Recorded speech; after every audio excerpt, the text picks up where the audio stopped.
Hi, my name is Rob Berwatsky. I'm with Rainbow Story Hub, and I'm here today to talk to my co-founder of Rainbow Story Hub, Ron Byers. Hey, Ron. Hey, how you doing? I'm good. How are you? Good. So we're going to talk about me today. We're going to talk about you. Let's start right back at the beginning, when you first realized that you were gay.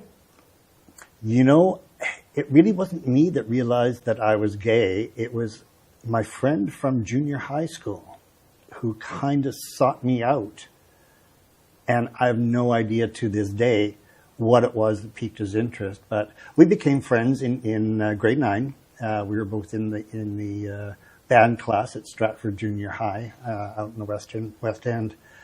And he comes up to me and he says, you know what, let's go and do something after school. And so we went over to his place and you know, messed around a bit with the music and piano and stuff like that. We ended up signing up for the Cosmopolitan Junior Concert Band, and would go out to practices on a regular basis. But one night he says, let's go downtown. And I said, okay. I have no idea what we were getting into, but we got on the bus and went downtown, got off in front of the Corona Hotel on Jasper Avenue, and walked to the corner and then across the street to this little restaurant called the Pig and Whistle. And it was a 24-hour restaurant. It had been around since the mid-1940s, I think. During the daytime, it was a bustling place, and from what I've read, Edmonton Journal reporters would hang out there, politicians would hang out there, people from the legislature would go there during lunch. But at night, it was a gathering place for gay men. And on top of that, it was also a place where the trans street workers at that time were able to walk up and down the street and turn tricks. I didn't know that at the time. So here we are. I was 14. He was 13 because he'd skipped a grade in school. And, you know, we walked into this place and sat at the counter. And I remember thinking, this is very weird. And I looked around, and it was nothing but men in the place. And I thought, oh, okay. It didn't occur to me right away, but these were gay men. And it would actually take, you know, like a few days before that actually sunk into me. And so I don't know why he thought that I would be comfortable in that environment. To this day, I still don't. But he certainly nailed it. I mean, he picked me out of a crowd of junior high students and knew that this is where I had to be in order to find myself. And I'm forever thankful for that moment. Again, how he figured it out, I don't know. It was an interesting time. I mean, the Pig and Whistle restaurant was on Jasper Avenue. At the time, there were 3 restaurants down the street. Pig and Whistle was close to 106th Street. Next to it, just a few doors to the east, was Jack's Grill.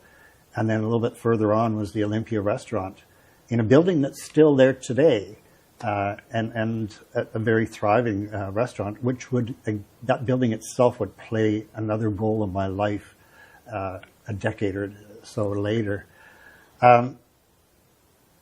Seeing these people and getting to know them in this environment made me become more comfortable with who I was. And so our friendship, you know, as friends, really developed through, you know, the coming years. In junior high, grade 10, we had kind of different social circles, but the same as well. And I met this girl that I, you know, was really nice. And at the end of grade 10, she was going to the Valley in BC to spend the summer with family or something like that.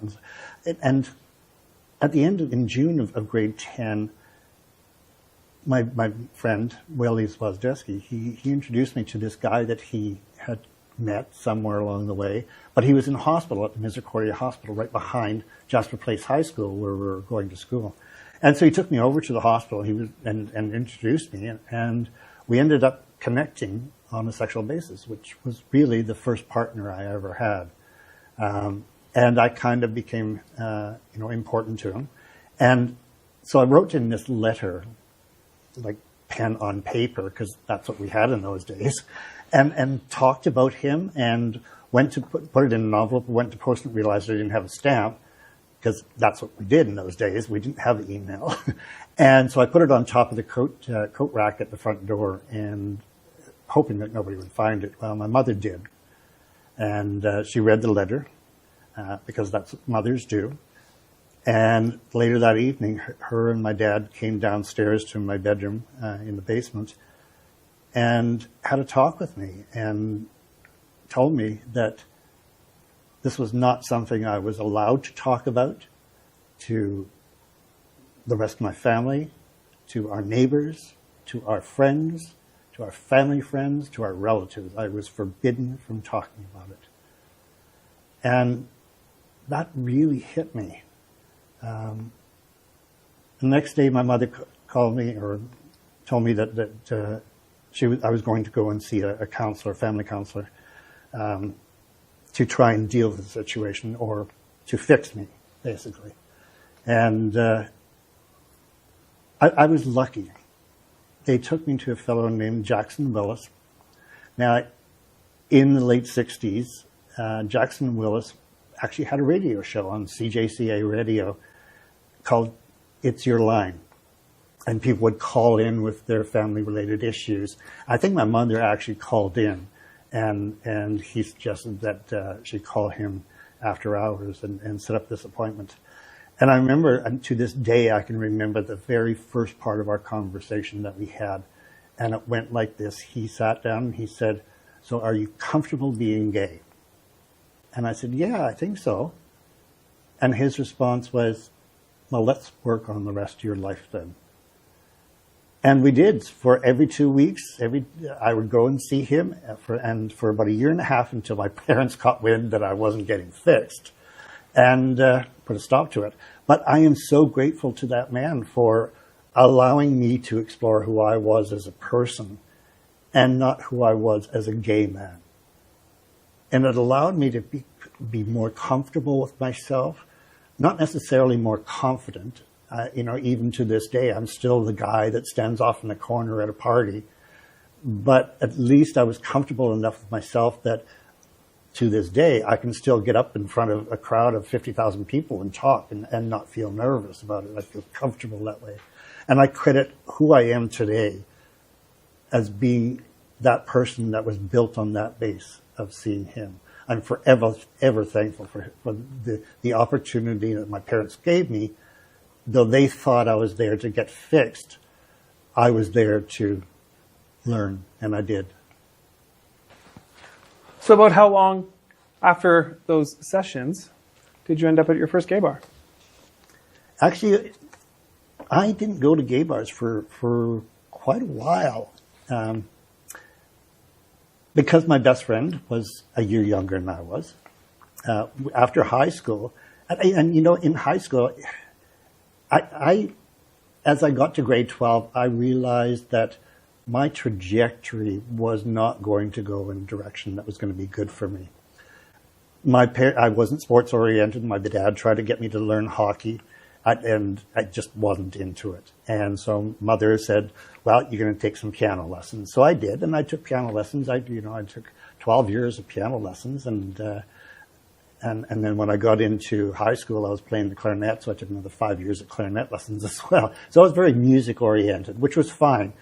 But there's not a lot of career options, in the late 60s for musicians in Edmonton. I mean, you certainly can't, have a good living off of it.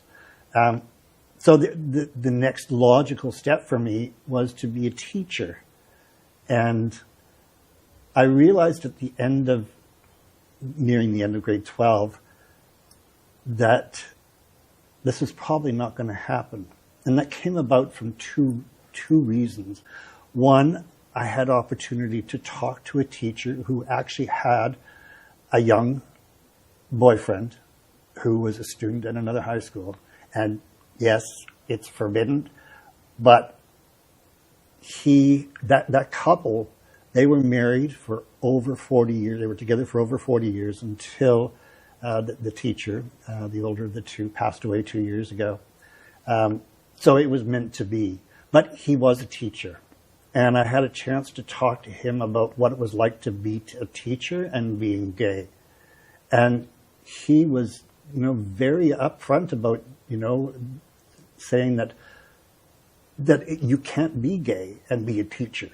It just wasn't going to work. You were going to get fired. If anybody found out, you were fired and you had no career. Literally, your career was done in those days. The other person that I had a chance to talk to was my best friend's older brother, Gene Swastowski, who was a teacher in his early years. He went on to become a politician.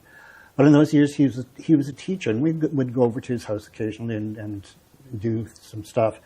And I had a chance to talk to him as well, because he knew his younger brother was gay, and it didn't bother him.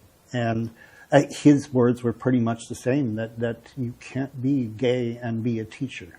So by the time I got to near the end of grade 12, I realized that the career trajectory that I had been put on, not only by my parents and them giving me piano lessons and clarinet lessons and whatnot, really had nowhere to go.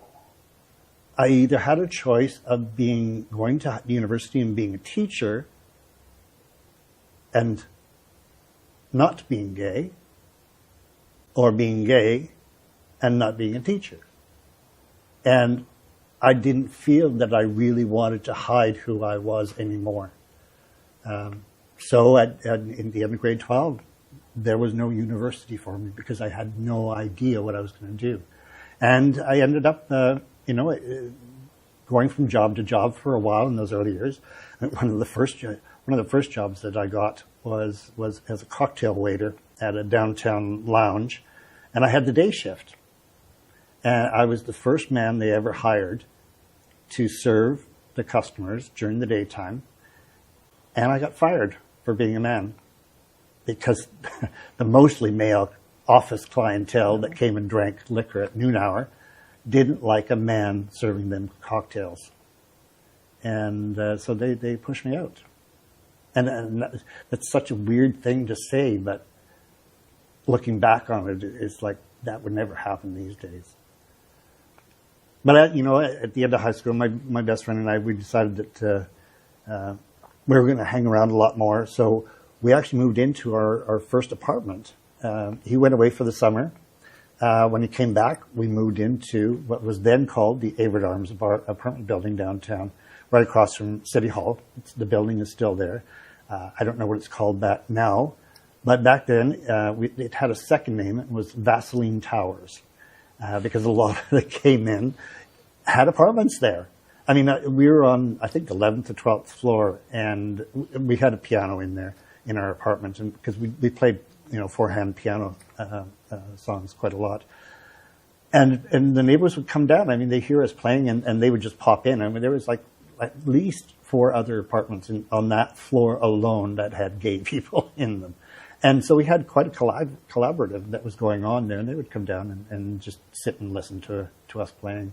And we would have dinner parties every once in a while. It was a lot of fun.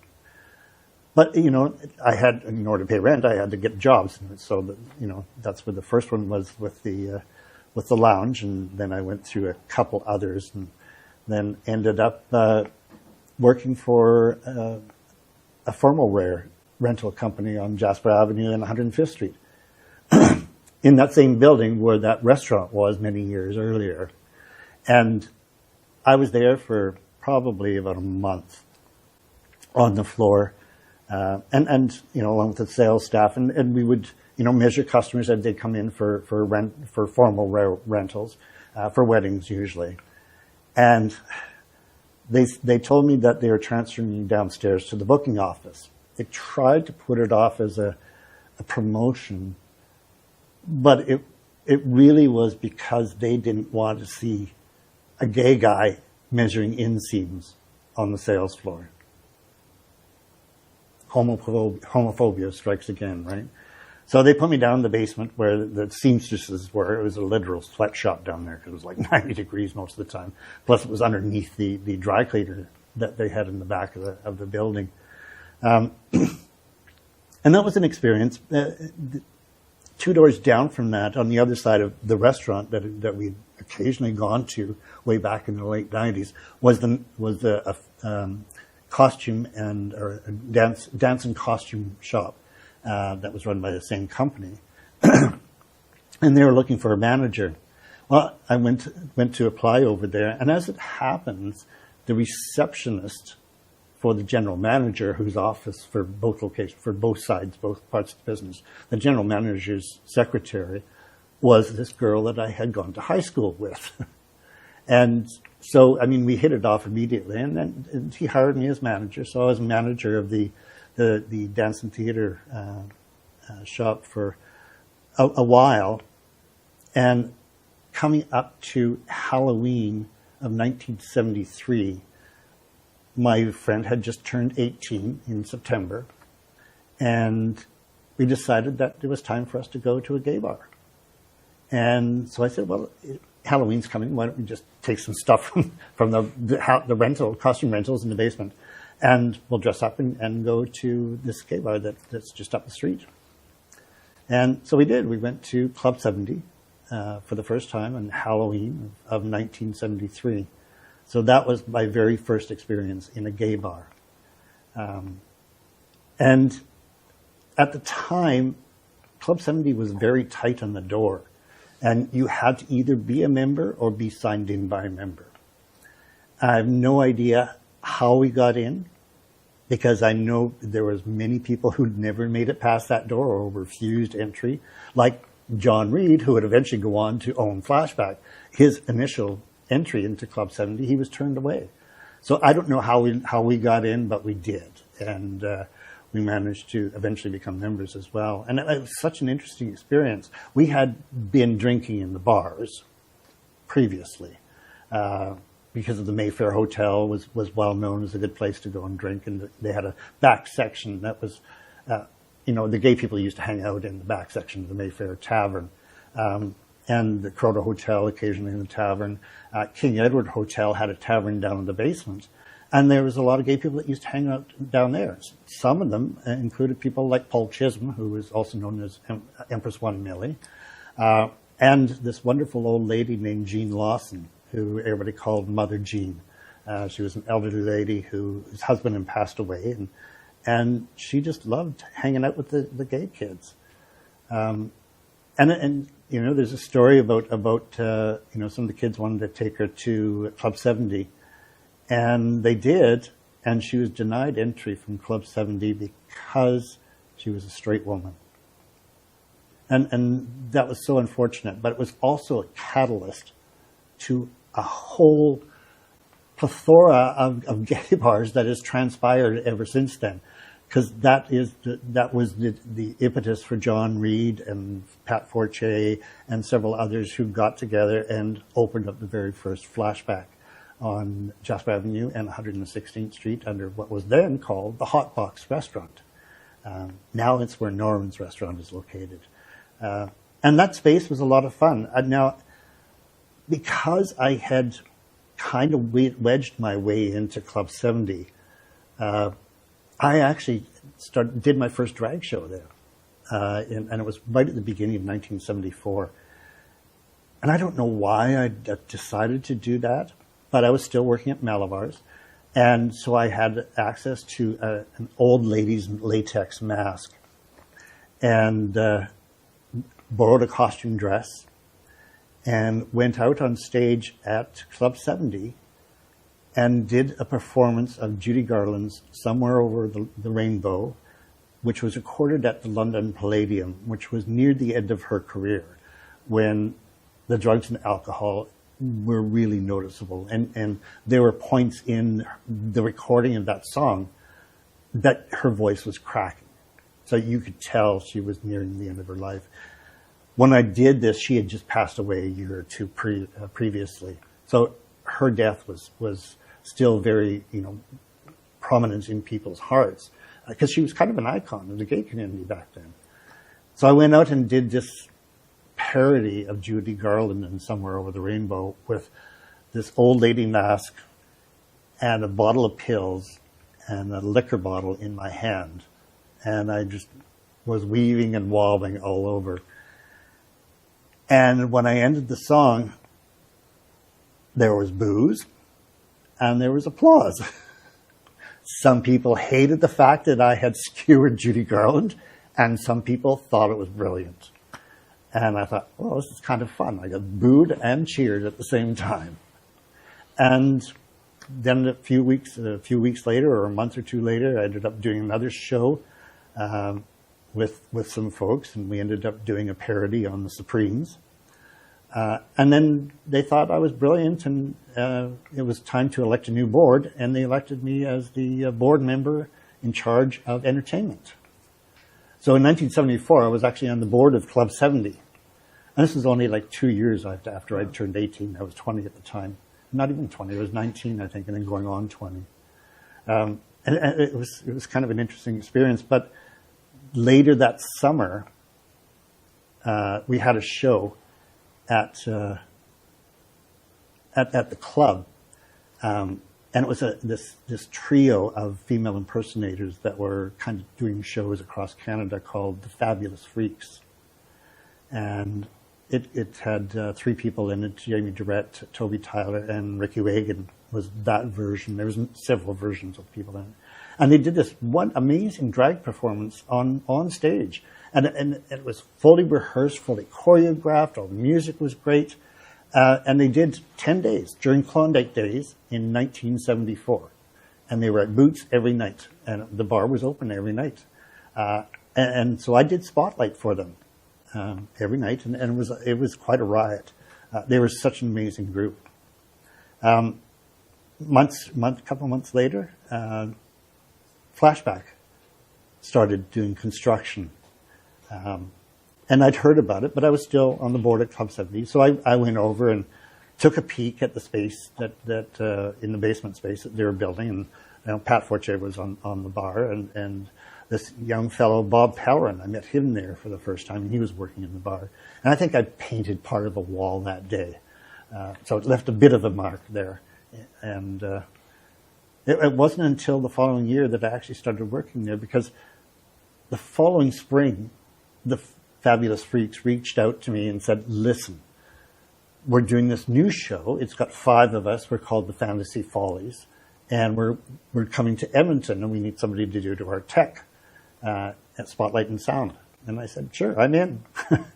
So they were performing at the Corona Hotel in the main floor bar.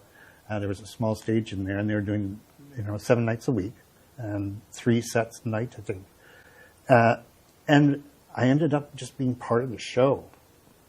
That was my job. I lost whatever job I was at that time. I'd lost it. Then they were going to Prince George, BC, and played at a club out there. So we went out there, stayed in this 2-level house, playing in a club 7 days a week, and then went out to play some shows in Thunder Bay, Ontario. When we came back to the Corona Hotel in downtown Edmonton. But then during Klondike days in 75, we actually rented out the Convention in South Ballroom, as it was called back then, rented out the ballroom and did our own production. We had a smorgasbord and entertainment. We had a bar in there, and we sold tickets, and it did really well. We were quite surprised. And we filled that place almost every night. We ran for 10 days during Klondike days in 1975. We had promos on the radio stations and promo on TV. And people came out for it, and it was quite amazing. And then, when we traveled out to Thunder Bay, we played in a biker bar out there. Yeah, that was quite a trip. We played first we played in this older hotel in the tavern, and it was a lot of fun. Nobody really took the show that seriously because of where it was and the crowd that was in there. It was an older crowd, tavern-like. But at the end of the 2 weeks, we had another gig 2 weeks later, but it was in International Falls, Ontario, right on the border. So we had 2 weeks free, and so our leader went out and kind of went around to some bars and found one that was willing to hire us. And so we opened up at this new place in southern Thunder Bay. And I remember the first night, there was kind of three sides to it. One side was, had all of the gay crowd of Thunder Bay who had seen us at the hotel. And then they followed us to the second booking. And so they were all there. And then there was a stage and a dance floor and the washrooms. And then another side, which was basically empty. But that's where my spotlight was set up and where I had the sound console. And as the crowd was starting to come in and we were getting ready to do the show, the side that I was on, I noticed that the table started filling up with what looked like bikers. Oh, okay. And so the show started. They did the first number, and more bikers came in, and more bikers came in. And I thought, oh, this is weird. So finished the first number, and Jamie Durrett, who was the leader at that time, and usually did a lot of the mic work between numbers, started doing his number, his talk to the audience, and Jamie was not subtle at all. I mean, he pushed the envelope quite regularly when he was on the mic, and I still remember he was talking away, and these bikers started getting a little rambunctious and started speaking up and started shouting comments at him and started, criticizing him and putting him down. And he just took that and fed on it. And I looked over at the doorway, and I could see the other queens in the show. And they're all standing at the doorway with their high heels in their hands. And I'm standing at my spotlight. And so I loosened the big knobs on it so I could lift it off its stand readily in case I had to bop it on somebody's head. And Jamie just kept at it. And finally, this big biker at the end of the table slams his fist down on the table, and he turns around and he says, "Sit down and watch the show." And after that, it was just 14 days of non-stop fun, entertainment. We broke so many barriers. It was just incredible. The drag queens were on the back of these bikers' bikes, racing around town after the show. The mayor's son took one of them to a high society wedding in Thunder Bay. I mean, we were literally the hit of the circuit. And that was such an amazing time period. Well, then you brought all those experiences back here to start working at Flashback. I did. So I got back after the full show folded at the conventions at South, and I really needed to do something. So I think I ended up moving into my mother's place, I think, for a short period of time, and was kind of looking around for a job. And Flashback had been open for about a year, and they were looking for another doorman, and so I applied. And so at the original Flashback, I worked inside the door as a door security person. And I did that for the rest of the entire time that they were open. Now, had your mother come around by this point a little bit? So my family still was of the opinion that I was not allowed to talk about my life. And that really was a challenge for me to get over. Because you go to family gatherings and you can't talk about what's going on in your life. And it was just so uncomfortable. And so I stopped going to family gatherings. And so I really became estranged from my family, and, in the social sense. They were still my family.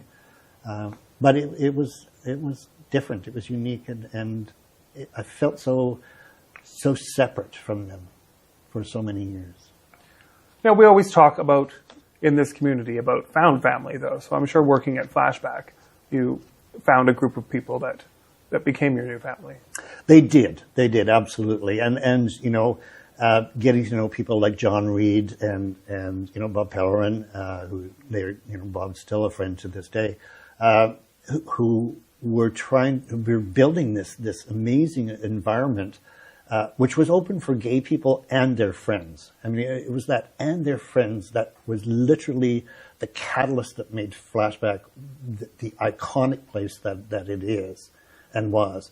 And so the crowd in there was constantly changing, but the staff there also became very close, and the drag entertainers as well, like Chatty Cathy. I mean, who is been around almost that long as well. I mean, back in those days, I occasionally did shows, but I sort of had a drag name, and it was Rhonda, because I didn't want it too separate from Ron. No.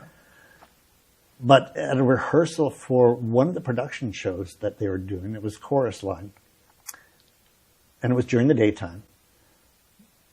Dwayne Shave, or Chatty Cathy, came up to me and she called me Rhoda, because at that time, Mary Tyler Moore's show was on. Rhoda Morgenstern was a big part of that show. And so she thought she was just being funny and called me Rhoda and went cackling off into the distance. And then she just needled me with Rhoda every time she saw me. And that name stuck. I mean, that has been the name that people have. Some people have only known me by that name over the years. But it became so much of a close family. So when it was time to move on into a bigger space, the 104th Street location, I had started working at Russell Food Equipment, which was right across the road from Boots and Saddle. And it was kind of convenient because the new club was a block away. And so I had the keys for the place. At that time, John Reed was a teacher and still trying to keep that life separate because gay teachers get fired. So he really was trying to keep it separate. So I would go over and open up the club during its construction phase to let the people in that were doing construction, which was Brent Earl, who was kind of a co-owner. I don't know why he didn't have keys, but he was a co-owner. And so, yeah, that was what I would do on my lunch hour. I would go over there and unlock the club. The crews would come in and start working. I'd go back to Russell Food Equipment and continue my work day. They found out somehow. Someone followed me and figured out where I was going, and I got fired because I was gay. Again. Let's talk about the Pisces. You're working at Flashback and making sandwiches.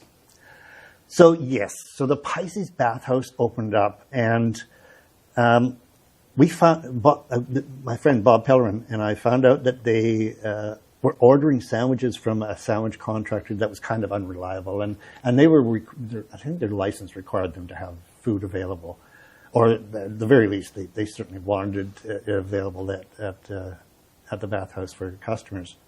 And so we pitched the idea of selling sandwiches to them, and they thought it was a great idea. So in the Flashback kitchen, we set up a sandwich making business, and I mean it was great. We would make the sandwiches during the daytime, package them up, seal them up with a sealer, and then deliver them to Pisces on a Friday night before their busy weekend, and we actually made a little bit of money off that. And it was a lot of fun. One night, we decided that we would take the night off. We did the sandwiches in the daytime, put them in the fridge. But we were going to have, it was a friend's birthday party. And so we thought, well, let's just go to Pisces after the bar closed, a group of us, and let's just go there and party and drink and have fun. And so John Reed was going to deliver the sandwiches for us. He drove them over to Pisces, and as he was coming out of the door, there were the police vans. And they stopped him and asked him what he was doing there. And he said, "Oh, I'm just the sandwich guy." And that was the Pisces bathhouse raid that night. Now, Bobby and I had previously worked there one night a week, Friday nights. We would take the 11 p.m. shift to 7 a.m. in the morning. And we would grab music from Flashback, and we would put it on the sound system. Sometimes I worked on roller skates. Sometimes he, worked out and did the rooms. And we really had a lot of fun, and we would play a lot of music. It was kind of a special night for us. But because we'd asked for the night off, we had some that we knew well took over our shift, and sadly they were charged. And with running a common body house, and never got over it. And I feel bad that it was them, and that it wasn't me or Bob. but that's what happened. And to this day, he will not talk about that night. And he's been asked by several people to share his experiences, and he won't. And that's so sad. But it was a changing point in Edmonton's queer history as well. That really set off a lot of things in motion, and in particular, the dialogue between the gay community and the straight community. So not too long after the Pisces, you ended up in Tofield. Yes. Now that's an interesting story. So Brent Earl, who was one of the co-owners of Flashback at that point in time, lived out on an acreage near Lynbrook, Alberta, which is just kind of west of Tofield, about 10 minutes west. And we had gone out there because he was a co-owner of Flashback. I mean, he invited us out to his house in the middle of nowhere, which was so amazing because he had this greenhouse attached, and because he relied on water being delivered, he had a shower in the greenhouse so that when you showered at his place, it watered the plants, right? And we would go out in the winter and sit in the sauna and then go and throw ourselves out onto the snow. So one day he says to some of us, and he says, "Oh, the place across the road is up for sale." It was a 40-acre plot of land. And we thought, oh, that's interesting. So two friends of mine, two lesbian women, Christine and Alice, we put our heads together and decided to make a little extra money and pulled up a down payment. And so we went to see the owner, who was a bootlegger by trade. That's what he did. And we went and saw him and bought the farm from him and moved in December of 1980 or 81, 1981, I think. It had to have been after the Pisces Bathos Parade. So yeah, in 1981. And I remember the winter because it was like we moved in for December 1st and it was literally blowing snow and it was a blizzard. And we're trying to merge two households of furniture into one house out in the middle of the prairies. And it was a challenge, but it was such an amazing place. We're out in the country. You look out the front windows and just nothing but land and trees. And it was nice. But during, I was still kind of connected to Flashback. Every May long weekend, they had the Miss Flashback contest. And as part of that, they had what they called the drag races, which is nothing like the RuPaul's at all. Back then, the drag races were like honest to goodness drag races from the 50s and 60s. We had three-legged races and we had, wrestling and tray races. We took them all a step or two or three or four further, and they've kind of evolved over the years as well and became quite silly. But the finale was always what we called the drag race, and basically it was kind of a relay race. They had articles of clothing for each of the contestants, like 3 or 4 pieces, and they would have to put one on and then run around the building next door, which was called the Foxy Lady Lounge next door. And they would run around the building and then come pick up another piece and do another. It was an actual relay race. And then the one who got back to the first with all 4 items of clothing on them was the winner. And I emceed those. I had a lot of fun doing it. There's videos of me actually announcing, especially in the Flashback film that's currently available on TELUS. And at one point, probably a little drunkenly, I invited everybody out to our farm on a May long weekend on a Sunday evening. And by the time we got home that night, 100 people showed up on a Sunday night after drinking at the bar all day. And 100 people showed up at our farm. We thought, oh, okay, this is kind of fun. So we thought, well, let's do this again on the July long weekend. So we did. And, people, we had probably about 100, 150 people come out. We did this almost every long weekend for the next couple of years. But it really got to the pinnacle of everything when we decided, well, let's go big or go home. We had some friends come out and cut down some of the dead trees that we had. We had 2 big fire pit areas that literally held trees, entire trees. They didn't have to chop it into pieces. They just put the whole tree into the fire pit. And another friend brought out a 40-foot flat deck trailer for a stage, which we put next to the barn. One of our friends was Myrna Green, who ran a strip agency called Green's Artists.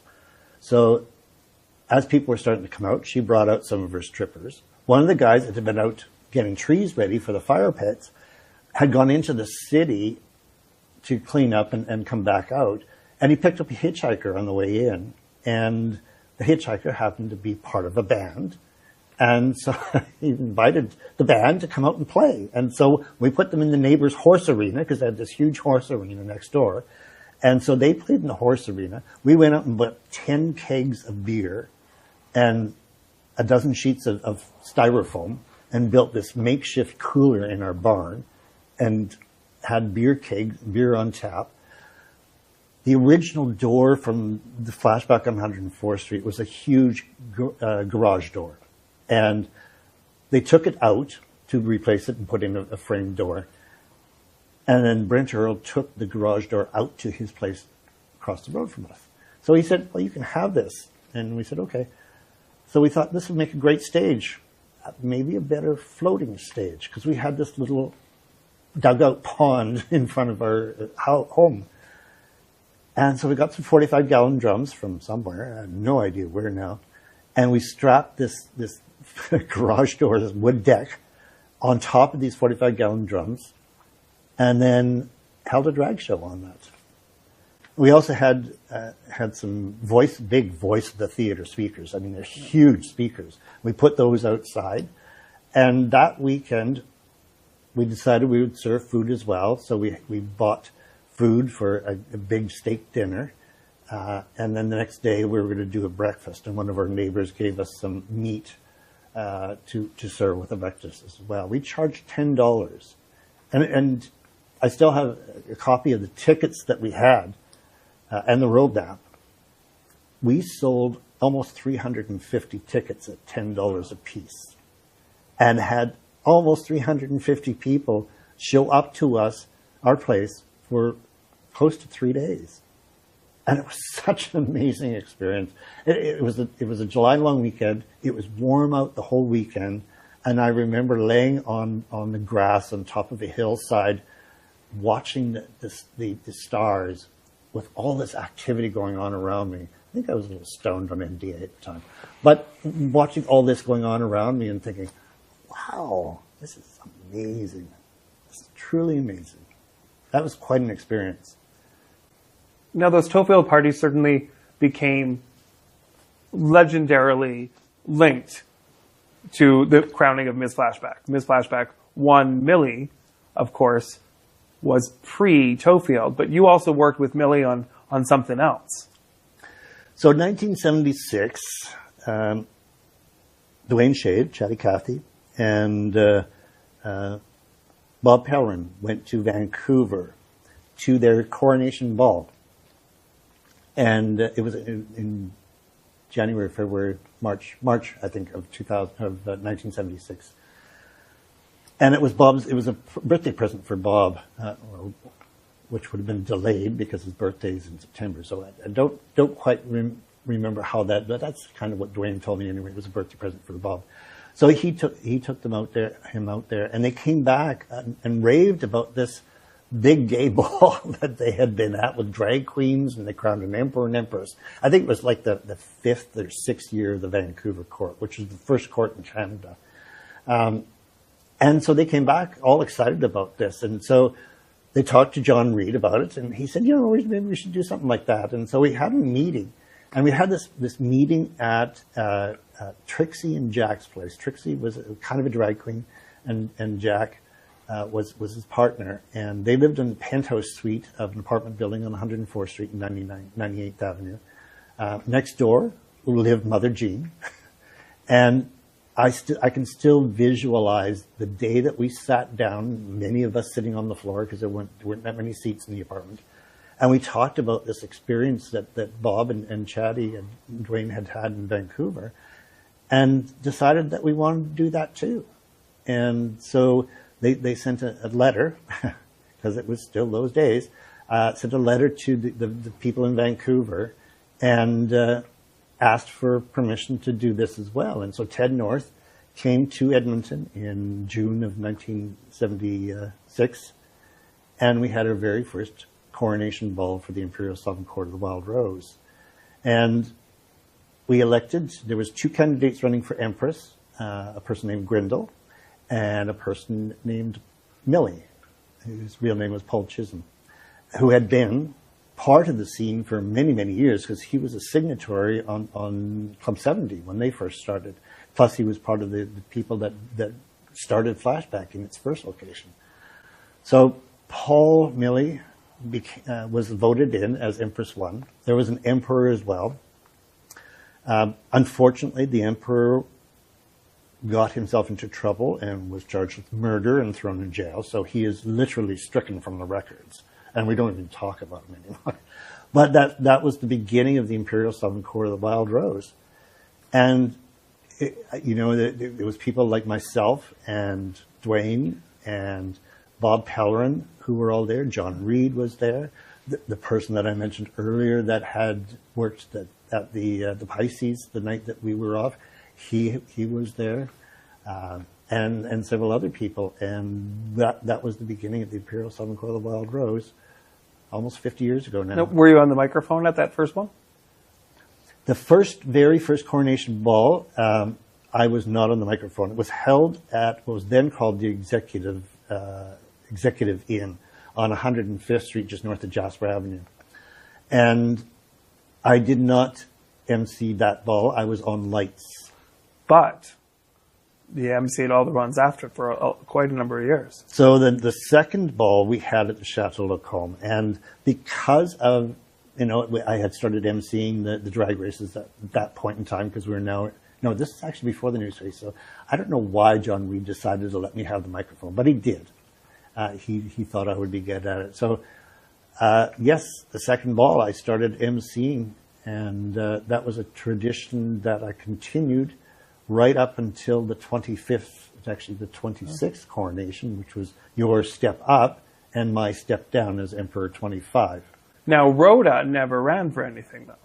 Rhoda never ran, and Rhoda was never going to run for Empress ever. I decided that was not something that I wanted to do, and felt that I couldn't give what was needed to the title of Empress.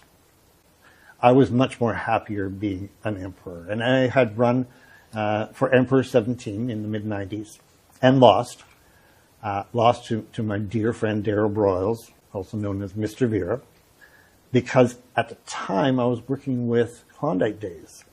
Let's talk about that. So Klondike Days came up after I had left the farm. One of my coworkers came up to me one day and said, listen, I usually do this thing at Klondike Days, and I can't do it this year because I got other obligations. Do you want to take it over? And I said, yeah, I guess, sure, why not? And I said, what's it for? And she says, well, I run the marching band program. And of course, I was in the marching band in high school, so I thought, yeah, I can do this. So I took over the marching band program, which for the Edmonton Klondike Days Association. So the Klondike Days in those days was made up of 2 organizations. Edmonton Klondike Days Association ran everything that happened off the grounds except the parade. The parade and the exhibition were run by Northlands. So the marching band program was actually under the Edmonton Klondike Days Association as an off-grounds event, but we would bring them in for the parade. And so we would also create activities. We created activities for them to do for the bands that we came in from, the United States and other parts of Canada. Created additional opportunities for them to play, and so it was our job as a committee. I sat down with these 12, 15 people, depending on how many bands we had coming in, and got these bands to all these additional activities. And one of them you know, what we called the Four Corners, where we would go do daily mini parades through downtown. We have 4 bands each day for the whole 10 days at noon. They would start off on a route downtown, and they would go, you know, several blocks downtown. Then they all 4 would converge on 100th Street and Jasper Avenue in front of the McDonald Hotel and do a playoff in what they called the Four Corners. And it was such an amazing experience because, you know, I remember, first of all, being the leader of the group, I had to run around and try to keep track of 4 bands running around downtown at the same time. But the police loved doing it because they were our escorts. I mean, we couldn't have marched a band through traffic in those days without the help of the Edmonton Police Service. And they were just so amazing because if somebody got upset that we were making them sit still and listen to a marching band, the cops would just turn around and say, shut up, enjoy it. Now, Klondike Days wasn't your only major festival around that time, though. No, I did Klondike Days for quite a few years. I ended up passing on the committee to a friend of mine who took over the marching band program, and I had joined the board. I was on the board for a couple of years, then ended up becoming the vice president of events.